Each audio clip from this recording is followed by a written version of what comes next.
Now see, after doing the practices from the other books, now I am just on your NCERT's book and the exercise number 4.3 you see.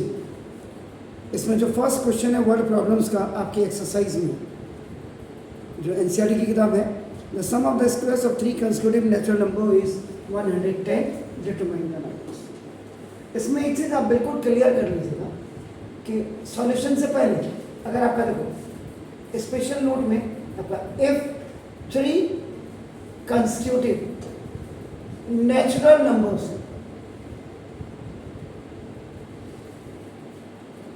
उस समय आप इनको लेंगे x, x+1 और x+2। Natural number है।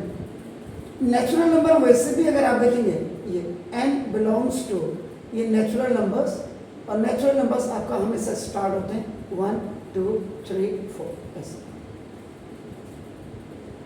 Capital letter से। तो पहला नंबर 1, फिर आपका 1 + 1 2 आपका, मतलब ये सारी चीजें आपकी क्लियर है।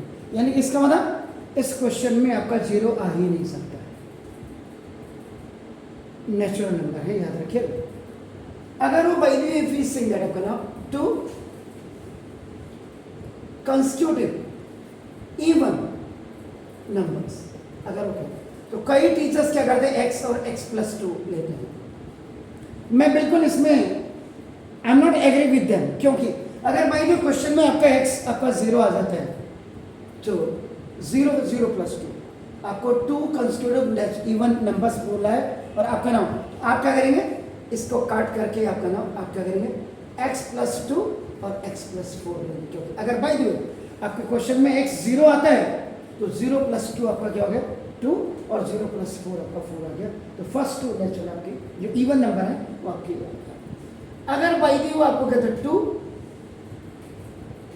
कंसेक्यूटिव ऑड नंबर्स अगर आपका करते हैं, आप लिखेंगे x+1 और आपका x+3 लिखिए, क्योंकि अगर क्वेश्चन में आपका आंसर आपका 0 आता है तो 0 + 1 इज 1 एंड 0 + 3 इज 3। ठीक हो गया? तो आप ऐसे लीजिएगा। बाकी अगर आपका टीचर कह रहा है आपको तो वो भी देख लीजिए। मेरे हिसाब से मैं तो आज तक ऐसे पढ़ाते हुए आया हूँ बच्चों को, आप देख लीजिए। ऑड नंबर है तो ऑड नंबर में याद रखिएगा, अगर ये 1 आ ही नहीं सकता इनका आंसर, मिनिमम का आपका 1 आ ही नहीं सकता, तो इसको 0 लाना पड़ेगा। और अगर 2 आता है तो 2 + 1 आपका देगा 2 + 3 आपका, ये आपको मानने 12। अब आप आंसर में आ जाएगा आपका सॉल्यूशन नंबर 1 के। तो the sum of the squares of the 3 consecutive natural number is 110, आपका नाम ए डिटरमाइन। तो अब आपका पहले आप लिखेंगे let the 3 consecutive natural numbers are x लिखा, कोई जरूरी नहीं है n+1 n+2 भी कर सकते हैं, ऐसा कुछ नहीं है कि लकीर की फकीर बन जाए, आप गांठ बांध दी मैंने कि नहीं आप x लो, आपकी मर्जी है, आप x लो n लो y लो, आपकी मर्जी है, लेकिन that should be specified in the beginning of the all questions. अब अकॉर्डिंग टू आप यहाँ पर क्वेश्चन इस नंबर को आप टाइप कर दीजिएगा, इस लाइन को आपका the sum of the squares of 3 consecutive natural numbers is 110। ये आपने बिल्कुल इसको एज इट इज इसको टाइप कर दिया। तो ना सम का मतलब ये स्क्वायर्स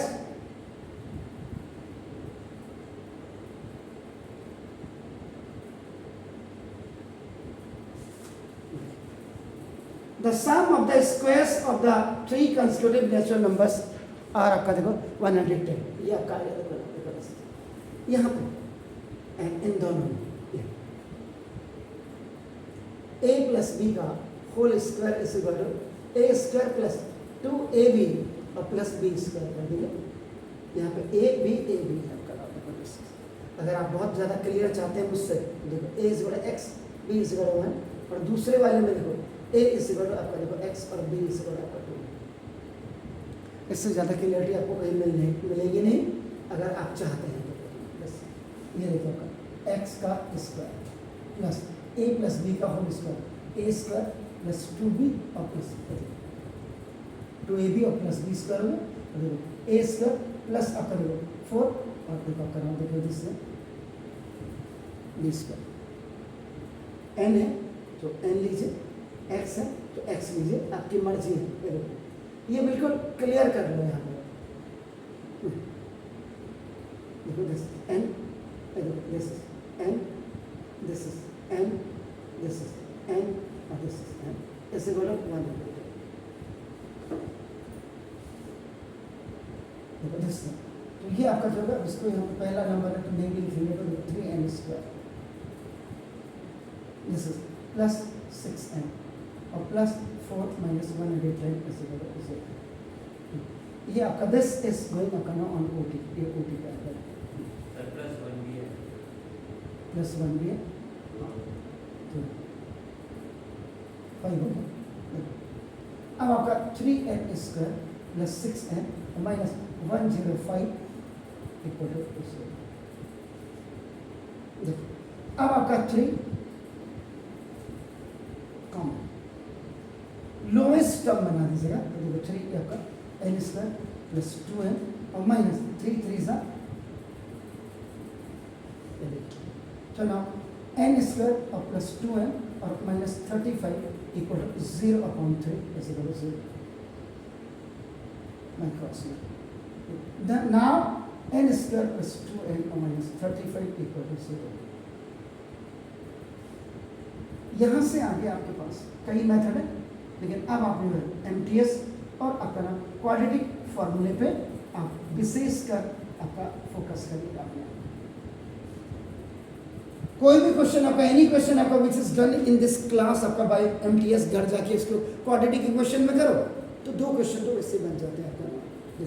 तो 35 1 जा 35 स्टेप। तो अब देखो ये जो आपका 2n, इस 2n को आपने स्प्लिट कर लिया तो देखो जैसे प्लस का है देखो इसका तो 7 है और ये आपका माइनस का 5 है, 7 है और इसका प्लस का 7 है और माइनस का 5 है।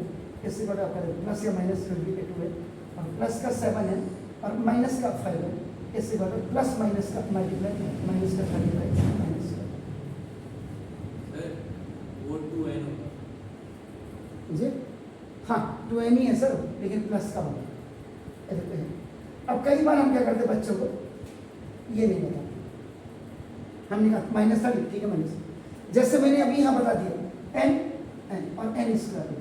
बच्चा सर यहाँ पे n स्क्वायर आ ही नहीं रहा, n स्क्वायर यहाँ आ गया मेरे भाई क्योंकि the coefficient of n square which is 1 is going to be multiplied with this 35। तो 1n स्क्वायर 35 सा हो गया अगर आप इसलिए इसको कई बार हम बताते हैं सिंपल इतना ही बताते हैं। ये देखो कि 7 में से 5 गया ये आ गया तो ये आपका मिडिल टर्म स्प्लिट हो गया। So now you can write n square plus 7n minus 5n minus 35 equal to 0। G for group, C for group, इन दोनों को बनेंगे। n we have taken common n plus 7 in the first binomial is plus, second automatic plus आएगा क्योंकि आप minus 5 आप common ले रहे हैं। देखो n plus 7 इक्वल टू 0, ये आपका कॉमन आ गया n plus 7 और फिर this n minus 5 equal to 0 a if n plus 7 is equal to 0 and n is equal to minus 5 ये आपका रिजल्ट हो जाएगा क्योंकि नेचुरल पॉजिटिव नंबर्स होते हैं। यहाँ पे कंस्टिट्यूटिव नंबर बोला तो हमने ये देखो ऊपर प्लस में लिए माइनस में लिए तो आपका रिजल्ट हो गया। तो बी आपका equal F n minus 5 is equal to 0, so now the n is equal to 5. Therefore, the 3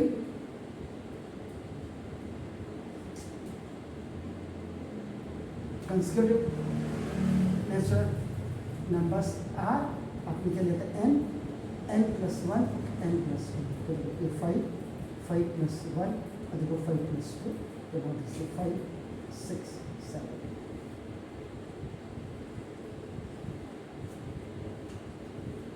तो ये आपका आंसर आएगा। 5, 5 plus 1, 5 plus 2, 5, 6, 7. Sir Yes, sir. n plus 7 is equals to 0. आपने n is equals to minus 5 लिखा है. Oh.